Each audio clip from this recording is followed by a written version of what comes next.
इस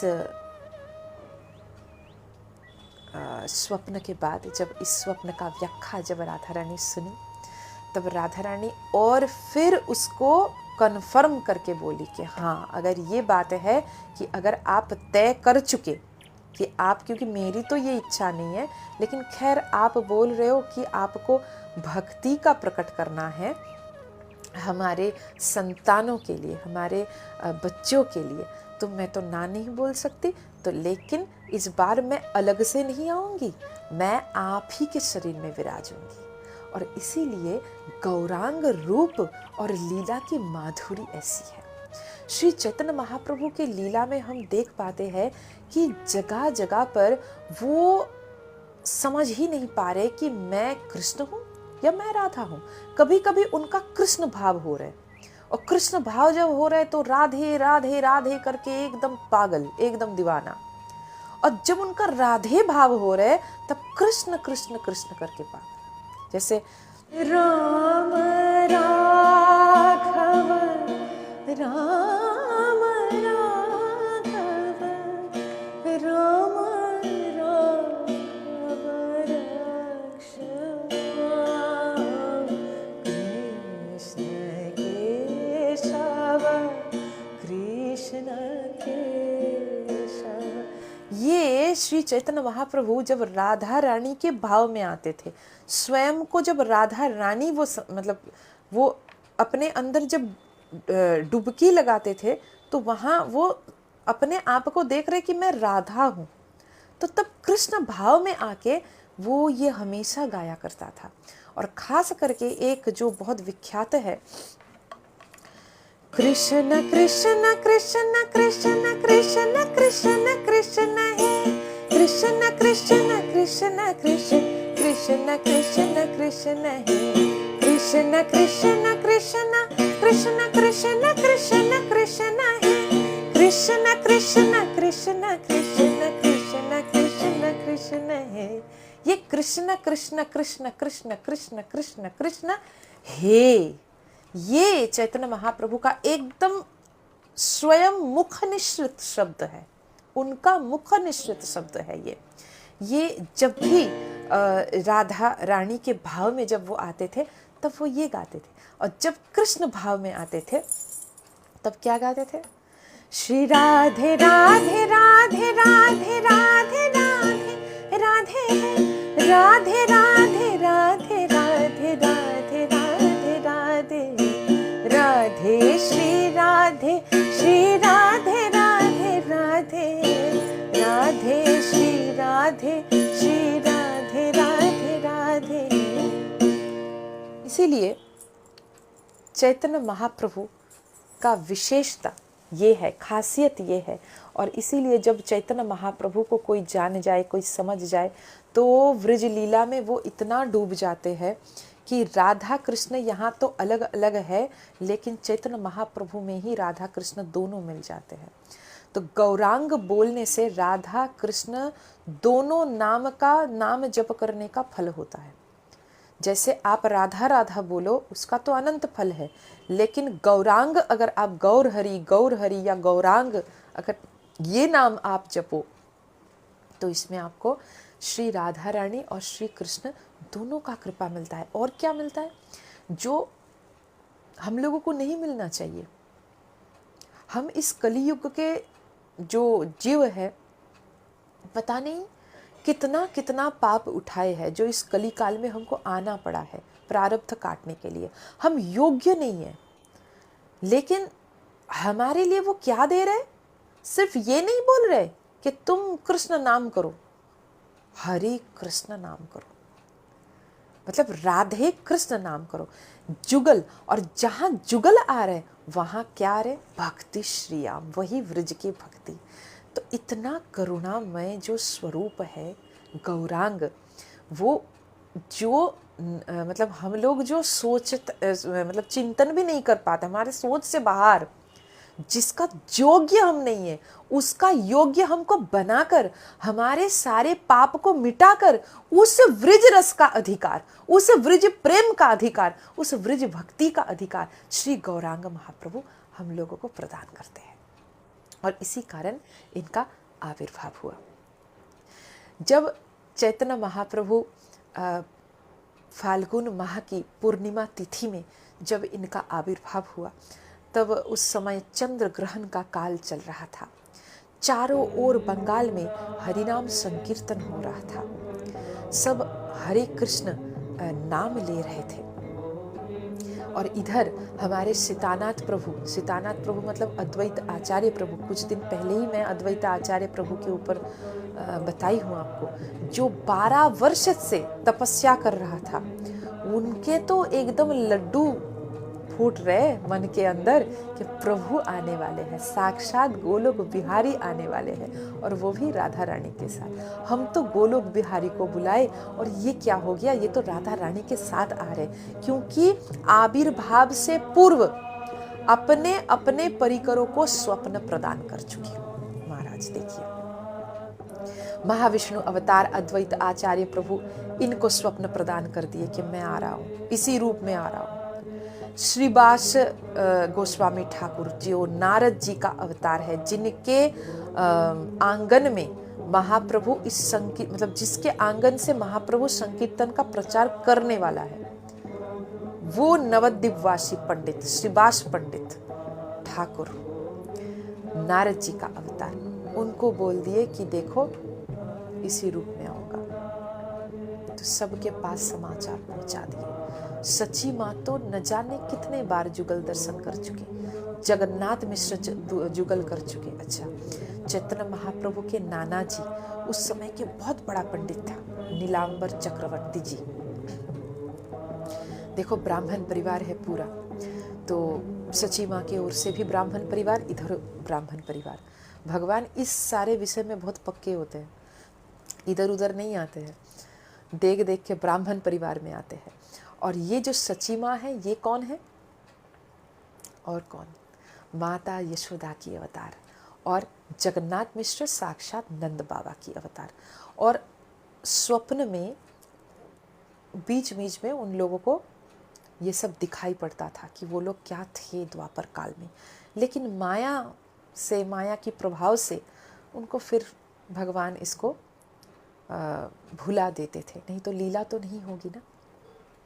तो सची माँ के गर्भ में फाल्गुन पूर्णिमा तिथि चंद्र ग्रहण काल में श्री चैतन्य महाप्रभु का आविर्भाव हुआ। अच्छा, और एक बात मैं आज मैं बोलना चाहूँगी कि हम लोग श्री चैतन्य महाप्रभु बोलते हैं, लेकिन पूरा इनका जो नाम है वो है श्री कृष्ण चैतन्य महाप्रभु। मतलब पहला जब उनका जन्म हुआ तो बाल्यकाल में उनका नाम पड़ा निमाई, और निमाई के नाम से ही नवद्वीप में विद्वान समाज में निमाई पंडित के नाम से उन्होंने ख्याति अर्जन किया। निमाई नाम क्यों? क्योंकि नीम के वृक्ष के नीचे उनका आविर्भाव हुआ था, तो इसीलिए निमाई। इस विषय में एक चीज़ मुझे याद आ गया, मैं आप लोगों के साथ शेयर कर रही हूँ। जब मेरे गुरुजी के पास मैं ये सुन रही थी, तो उन्होंने कहा कि ऐसे मुझे कहा कि देखो नीम के वृक्ष के नीचे उनका प्रकट हुआ, तो इसीलिए नाम पड़ा निमाई। तो मैं ना मजाक में नहीं, मतलब मैं बहुत सीरियस गंभीर तरह से ही मेरे मन में एक प्रश्न आया और मैं तुरंत गुरुजी से वो प्रश्न पूछी। तो मैं बोली, तो अगर जाम के वृक्ष के नीचे जन्म होता तो क्या उनका नाम जमाई होता? तो गुरुजी को इतना ये लगा था, और मैं बहुत सीरियस होकर ये प्रश्न पूछी थी, तो गुरुजी को इतना, मतलब इसको सुनकर वो इतना हंसे, और सबको वो बोलते थे, सब बाकी शिष्यों के साथ बार बार इसके ऊपर, मतलब जब भी महाप्रभु के ऊपर कुछ कथा होता था या कुछ भी वो सिखाते थे, तो वो मेरे नाम लेकर बोलते थे कि देखो इतना सीरियस होकर हमको पूछ रहे कि जाम के नीचे अगर प्रकट होता तो क्या नाम जमाई होता? तो और गुरु भी ऐसा, गुरु हमको बोले कि हाँ होता, तो इसीलिए तो नीम के वृक्ष के नीचे प्रकट हुआ। उनको पता था कि अगर मैं जाम के वृक्ष के नीचे प्रकट हो जाऊं तो पता नहीं सची माँ मेरा नाम रख दे जमाई, तो इसीलिए यही बेहतर है कि नीम के वृक्ष के नीचे प्रकट हो। तो हाँ, निमाई। तो निमाई पंडित के नाम से विख्यात हुआ। लेकिन जब इनका संन्यास इन्होंने जब ग्रहण किया गुरुदेव श्री केशव भारती जी से, तो केशव भारती जी को तो पता था कि ये कौन है, तो एकदम से नाम रख दिया श्री कृष्ण चैतन्य। मतलब तुम्हारा संन्यास नाम है श्री कृष्ण चैतन्य। तो महाप्रभु सुनकर बोले कि प्रभु के नाम से मेरा नाम, कृष्ण के नाम से मेरा नाम, ये कैसे संभव है गुरुदेव। तो गुरुदेव फिर समझ गए कि लीलाधारी लीला कर रहे, तो बोले कि देखो ये श्री कृष्ण जैसे कृष्ण का नाम है, लेकिन कृष्ण का अर्थ भी बहुत सारे अलग अलग अर्थ है। तो बोले वो कैसे। बोले देखो कृष्ण चैतन्य मतलब कि ये जो तुम सन्यास ग्रहण किए, सन्यास ग्रहण करके तुम क्या करोगे, खाली भजन साधन करोगे नहीं। सन्यासी समाज के काम में लगते हैं। सन्यासी साधन भजन तपस्या सब कुछ करके अंतिम उनका चरण जो होता है वो है भक्तजनों की सेवा, समाज की सेवा, उनको भगवान के ओर मोड़ना, ये सन्यासी का काम होता है। तो जीवों के अंदर छुपे हुए लुप्त चैतन्य को तुम उद्धार कर दोगे, इसीलिए तुम चैतन्य हो। और जैसे लुप्त चैतन्य को तुम उद्धार करोगे तो जीव के अंदर जो कृष्ण है, मतलब कृष्ण मतलब काला, ब्लैक कलर, तो ब्लैक कलर किसको सिंबलाइज कर रहे हैं, किसको चिन्हित कर रहे हैं, अंधकार को। अविद्या रूपी जो जीवों के अंदर जो अविद्या रूपी जीवों के अंदर जो अंधकार है, जो कृष्णत्व है, अंधकार मतलब कृष्णत्व, आभिधानिक एक ये भी अर्थ है, तो उसका चैतन्य तुम कर रहे हो, इसीलिए तुम कृष्ण चैतन्य। तो महाप्रभु को ये व्याख्या बहुत अच्छा लगा, बोले हाँ तब ठीक है। तो इसीलिए हम ये चाहेंगे और हम प्रयास करेंगे कि जब भी महाप्रभु का बात हम करें, प्रसंग हम करें, तो श्री चैतन्य महाप्रभु ऐसे मत हम बोलना उचित नहीं है, श्री कृष्ण चैतन्य महाप्रभु। तो इससे क्या होगा, हम लोगों को भी नाम का थोड़ा लाभ मिल जाएगा ना, क्योंकि श्री कृष्ण चैतन्य जैसे ही हम बोल रहे हैं तो गौर हरि का नाम भी ले रहे हैं, कृष्ण का नाम भी ले रहे हैं, श्री अर्थ राधा रानी। तो देखिए केशव भारती को पता है कि ये हमारे राधा कृष्ण मिलित तनु है, इसीलिए पहले ही श्री जी को रख दिया, श्री, श्री के साथ कृष्ण फिर चैतन्य। तो इसका मतलब राधा रानी और कृष्ण जब दोनों मिल जाए तो क्या होता है, चैतन्य। तब चैतन्य आ जाए, चेतना जागृत हो जाता है। राधा रानी विद्या की प्रतीक है, भक्ति की प्रतीक है, श्रद्धा की प्रतीक है। जैसे हम बोलते हैं ना, या देवी सर्वभूतेषु भक्ति रूपेण संस्थिता, या देवी सर्वभूतेषु श्रद्धा रूपेण संस्थिता, या देवी सर्वभूतेषु शांति रूपेण संस्थिता, नमस्तस्यै नमस्तस्यै नमस्तस्यै नमो नमः। तो श्री अर्थे राधा रानी, तो राधा अर्थ ये भक्ति, श्री शांति, ये इसके साथ कृष्ण, कृष्ण मतलब जो आकर्षण करता है, जो अपने ओर आकर्षण करता है जीव को, पूरे धरती को, स्थावर जंगम कीट पतंग सभी को अपने ओर आकर्षण करता है। तो जब ये साधकों में जब ये दो गुण आ जाए तो उनका चैतन्य उदय हो जाए। ये भी एक व्याख्या चैतन्य चरितामृत से है। मैं आज जो भी मैं व्याख्या आपको सुना रही हूँ सब सीखी हुई है, अपना मनगढ़ंत कुछ नहीं बोल रही हूँ, क्योंकि विषय ही ऐसा है गौरांग महाप्रभु, मनगढ़ंत कुछ बोलना नहीं चाहिए, अपराध लग जाएगा। आज तो मैं काफ़ी कुछ मैं बोल पड़ी, पता नहीं क्या क्या मैं बोल गई। श्री चैतन्य महाप्रभु का एक बाल्य लीला सुनिए। श्री चैतन्य महाप्रभु बचपन में कैसे थे? श्री चैतन्य महाप्रभु बचपन में बिल्कुल श्री कृष्ण जैसे थे, वही चंचल चपल नटखटपन, बहुत चंचल, बहुत चंचल। और सची माँ एकदम से पागल हो जाती थी, संभाल ही नहीं पाती थी, इतना चंचलता। और जब शांत हो जाए तो एकदम जैसे श्यामल शांत सुंदरम, एकदम शांत। तब सची माँ घबरा जाती थी, अरे ये क्या हो गया, कहीं बुखार बुखार तो नहीं हो गया, अस्वस्थ तो नहीं हो गया मेरा बेटा, इतना शांत तो नहीं है, कब शांत हो जाता है। तो सची माँ ने लक्ष्य की कि तब के समय में ना बंगाल में एक रिवाज था, बंगाल के खासकर गांव में सुबह से बहुत सारे, जिसको बोलते हैं कि बाउल संगीत जिसको बोलते हैं, आप लोग जानते हो बंगाल में फेमस है, वैसे बाउल संगीतकार या कोई ब्राह्मण पत्नी अपने उदर स्फूर्ति के लिए वो घर घर में जाके भगवान के नाम सुनाकर भिक्षा लेते थे।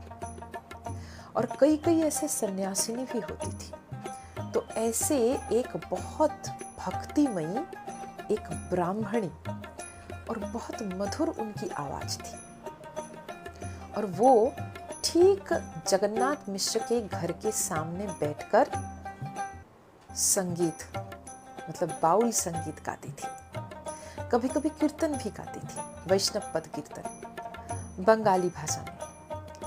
तो जैसे एक मैं सुनाऊं आपको, सुना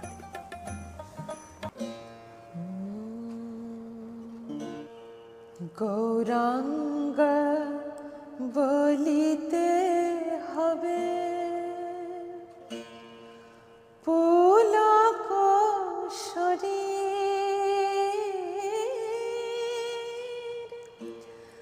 हरि हरि बोलिते नयन ने बहे नीर। गौरांग शब्द का उच्चारण करते ही शरीर में, तन में पुलक जागृत होगा, और हरि हरि शब्द का उच्चारण करते ही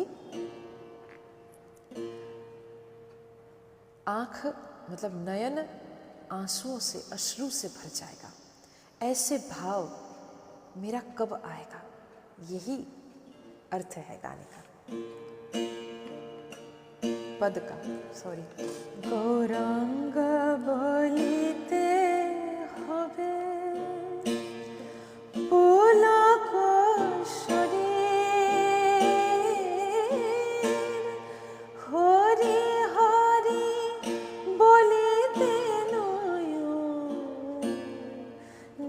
ने बहे नीर। गौरांग बोलिते हबे कबे निताई चाँद करुणा करिबे, कबे निताई चाँद करुणा करिबे, कबे विषय महिमा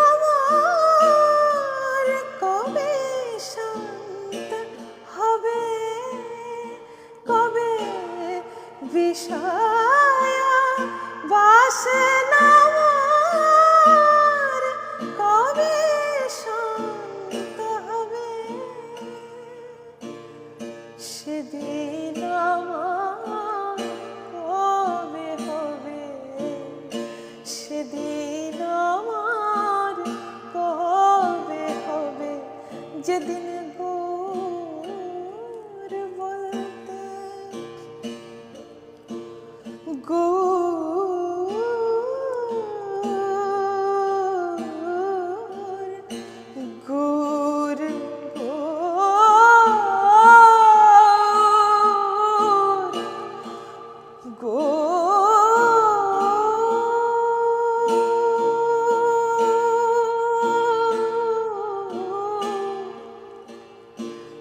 শিকরঙ্গ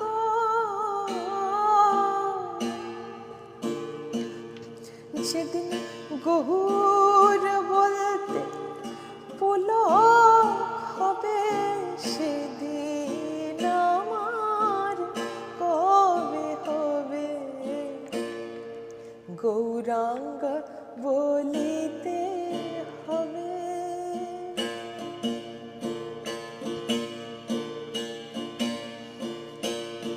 ভজ ভজ গৌরাঙ্গ কহ কহ গৌরাঙ্গ